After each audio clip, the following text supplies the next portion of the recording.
First of all, we got information on consumer confidence, and apparently consumers are somewhat more confident in the economy today than they were the last time the data was released, which mainly just goes to show you how little understanding average consumers have of the U.S. economy. Why do you think that a recession is coming, and just how bad is it going to be? I think it's going to be pretty bad, and whether it starts in 07 or 8, I think is immaterial, and I also think it's going to last not just for quarters, but for years.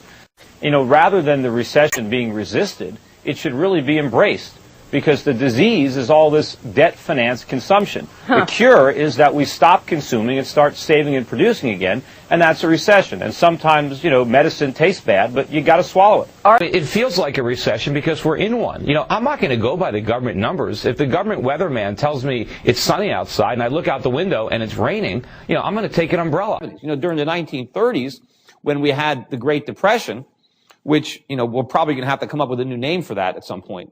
Peter, what do you got? Yeah, well, first, the only way to become a real estate millionaire is to start out as a real estate billionaire. We're asking them to loan us trillions more.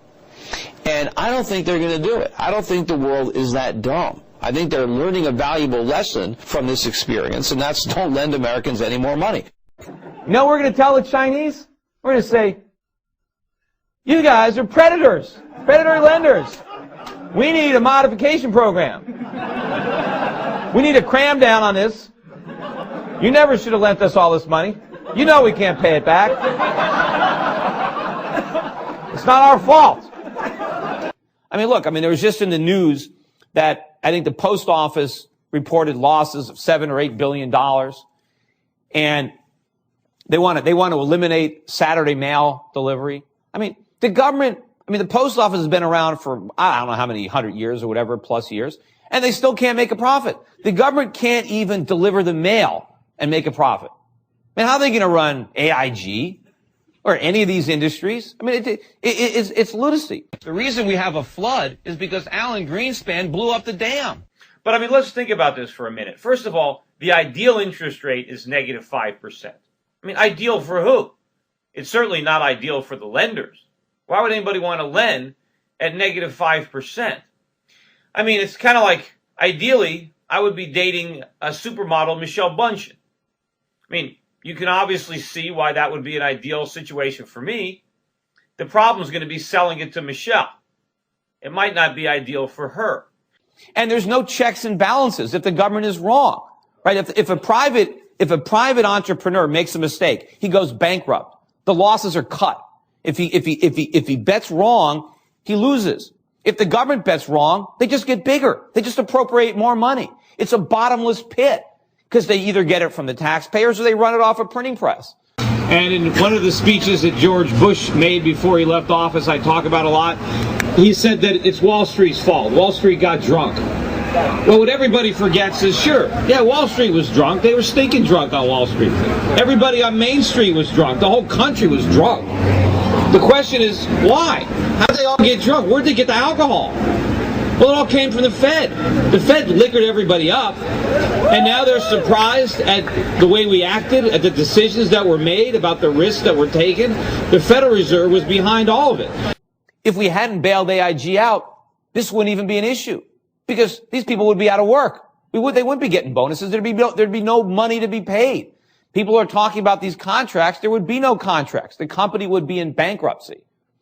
But first the government gives them all the money, and now we're upset at what they do with it. What do we expect?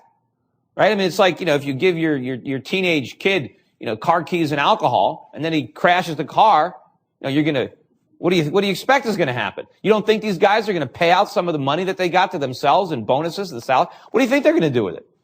Every time I turn on the TV, there's Paulson reassuring the American public that the underlying economy is sound. It's like you go to your doctor and he tells you you're in excellent health, but I just want to perform open heart surgery just in case.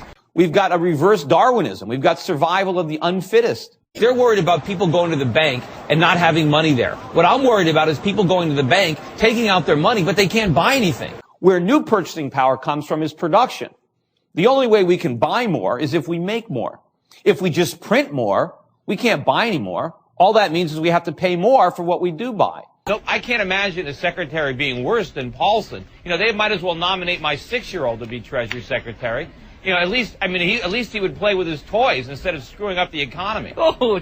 And, you know, that's one of the main points that I've been trying to make over the last several years, and people don't seem to get it, is that the United States has not been the engine of the global economy. We've been the caboose. And the rest of the world has been dragging us around like we're dead weight. And, you know, Hillary Clinton was just over there a couple of weeks ago, you know, trying to convince the Chinese that we're all in this together, that they have to lend us this money so that we can spend it and so that their people can have jobs. And this is all nonsense. You know, what good is it doing the Chinese to have jobs when we get all their stuff? I mean, the whole point of jobs is so you can have stuff. Well, if the Chinese just, you know, told us to take a hike, the Chinese could let their citizens keep their money, and now their citizens would have the jobs and their stuff because they could buy it themselves. You know, just having a job is no big deal. I mean, all the slaves had jobs, you know, but they didn't get to enjoy the fruits of their labor. That's what made them slaves. Well, that's what we're trying to do. We're trying to enslave the Chinese and tell them you need to work so that we can consume products.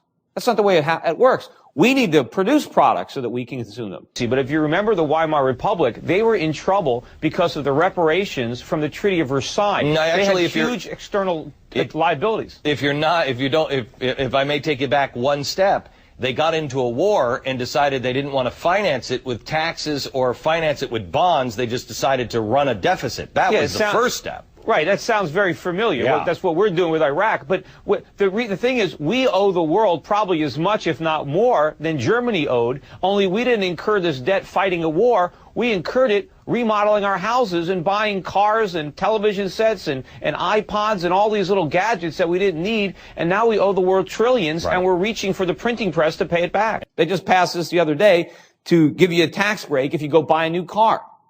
Why the hell would they want us to buy new cars?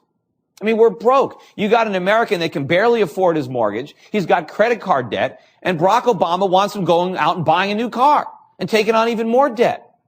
I mean, how can anybody look around at the United States and say the problem in the United States economy is that we don't have enough cars? I mean, we got cars all over the place. We got too many cars. We got 2 or 3 cars per household. We don't need new cars. Right? We need to make cars. We need to manufacture cars. We need to export cars. But we really don't need to buy more cars, especially if we can't afford it. I mean, we've blown way by France already. You know, we're not going to become France. I'm hoping we don't become Zimbabwe, but that's where we're headed. If you throw a ball up in the air in Zimbabwe, gravity's going to bring it back down, just the way it is here. And economics is a science. There are laws, and it doesn't matter where you apply them, you're going to get the same result. So if we follow their monetary policy, that's where we're going to go. We have to start saving. You know, people say, but no, we can't save. They talk about this paradox of thrift, that if people start saving, then the recession is going to get worse. Well, maybe it will get worse, but the recession is the cure, remember?